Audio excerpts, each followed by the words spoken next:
आपल्या सगळ्यांच्या मातृसमान असलेल्या नगराध्यक्षा विजयाताई दपडवार काकू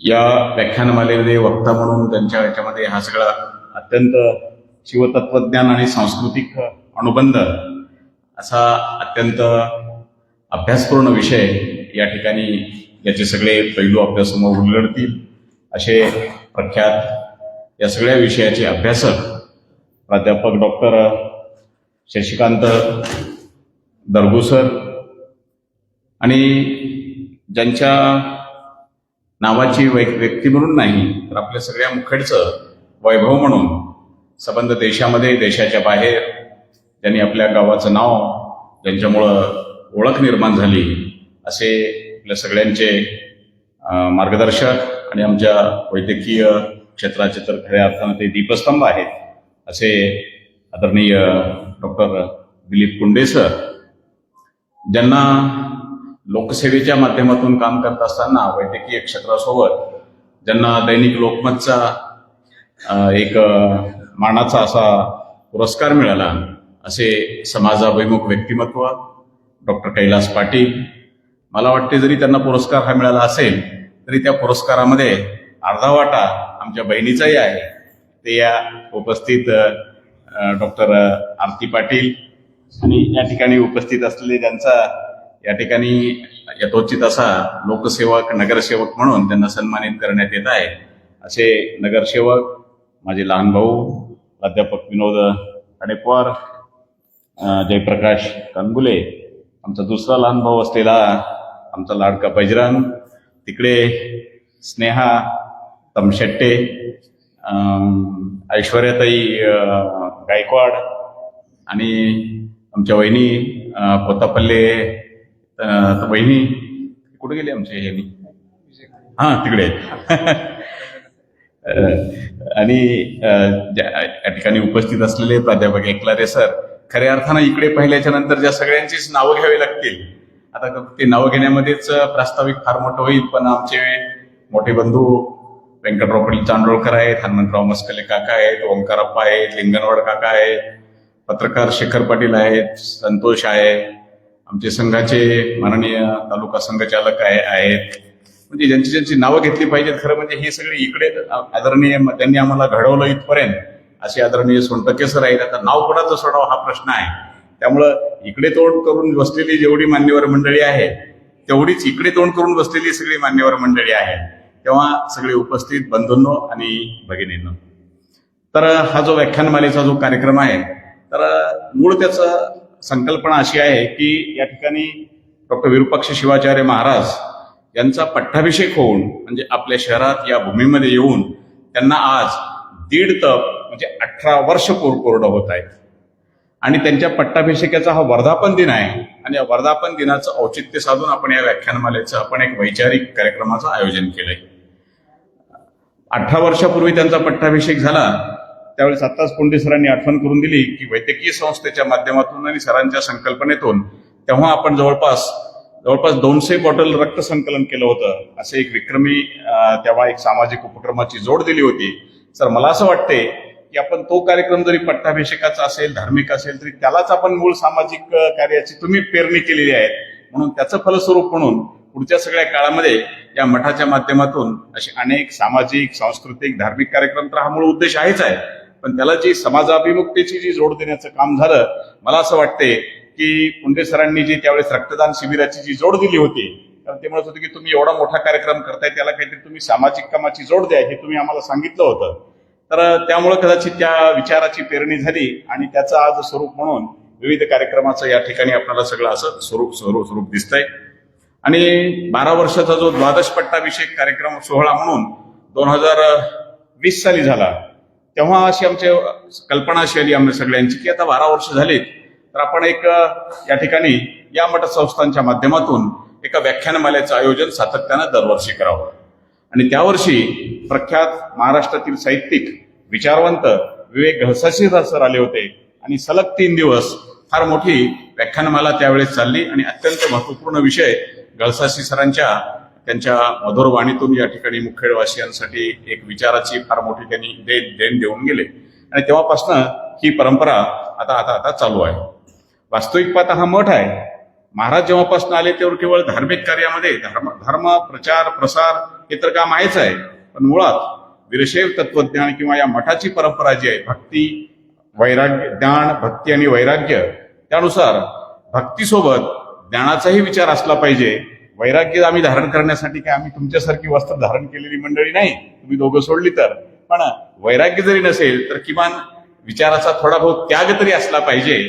या हेतून ही सगळे विचार आपण मांडत आहात. म्हणून या धार्मिकेच्या सोबत म्हणून या मठामध्ये केवळ धार्मिक उत्सव, सप्ताह, पारायण, ग्रंथवाचन, दीक्षा एवढ्याशी मर्यादित न राहता विविध कार्यक्रमांचं आयोजन केले जात आहे.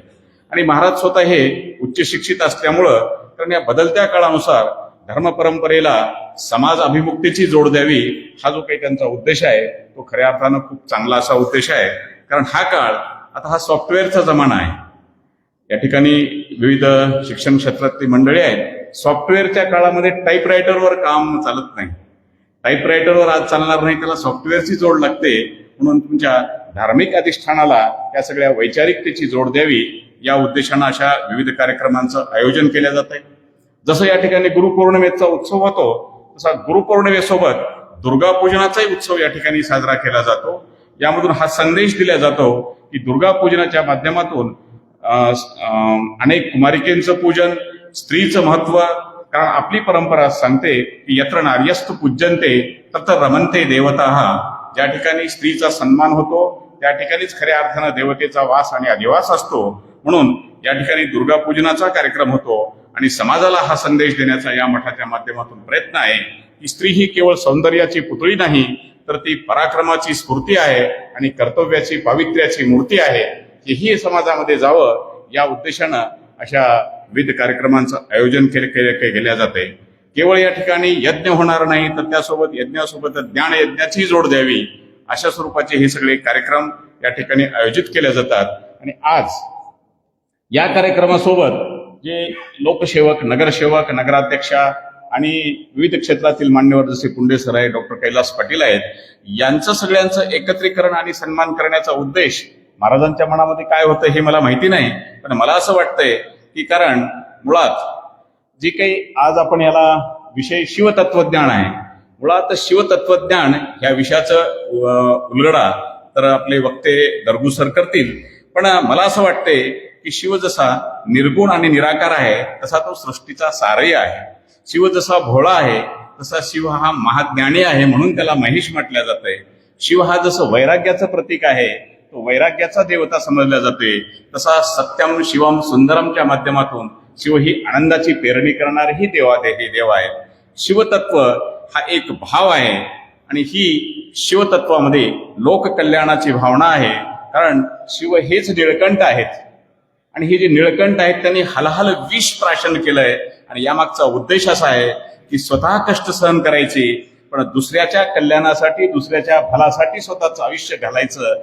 हे जो निळकंठाच्या माध्यमातून जो त्यांनी विचार आपल्याला दिलाय तो हे सगळ्या जे पुंडेसर असतील त्या पद्धतीनं जगतात, बाकीचे डॉक्टर जगतात. तसं ही जी लोकसेवक आहेत ती स्वतः कष्ट सहन करावेत पण दुसऱ्याच्या कल्याणासाठी, दुसऱ्याच्या भल्यासाठी काम करावं हा खऱ्या अर्थानं संदेश कदाचित द्यावायचा असेल, म्हणून तुमचा सत्कार किंवा सन्मान या ठिकाणी आयोजित केला विनोदराव असं मला वाटतंय.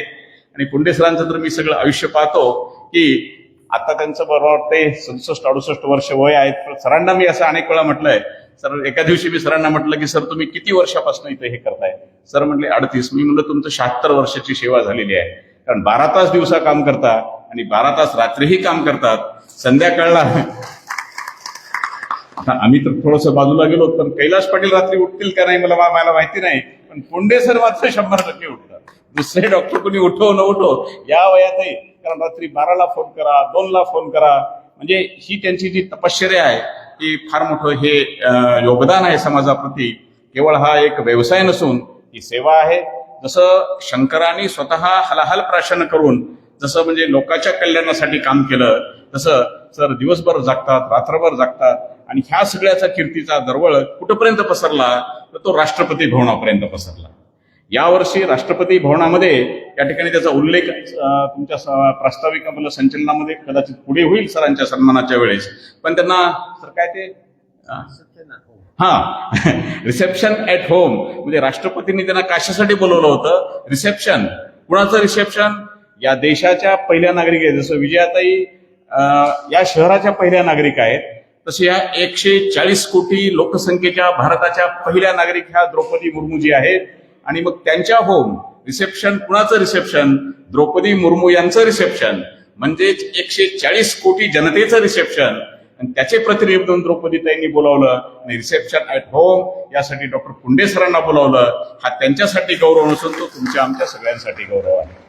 त्यांच्या मुलाचंही नाव गौरव आहे, पण खऱ्या अर्थानं हा आपल्या आपल्या आपल्या सगळ्यांसाठी गौरव आहे. ही एक असामान्य गोष्ट आहे आणि आपणाला आपल्या माणसाचं म्हणजे तेवढंच हे जाणवत नाही, पण 140 कोटी जनतेच्या प्रतिनिधी असणाऱ्या राष्ट्रपती मुखेड शहरातल्या एका छोट्या गावातल्या व्यक्तीला बोलावतात. याच्यामध्ये खूप मोठं काही त्याच्यामध्ये भावार्थ आहे आणि हा आपल्या सगळ्यासाठी आनंदाची असं हे आहे. मी अधिकच बोलणार नाही, पण शिवतत्व, त्यांचे हालहाल आणि ही सगळी आपले लोकप्रतिनिधी आणि लोकसेवक असणारे कैलाश पाटील असतील, आदरणीय आमचे सर असतील, या सगळ्यांना एकत्र बोलावून त्याची कदाचित सुसंगती जोडायचा महाराजांचा प्रयत्न असावा असं मला वाटते.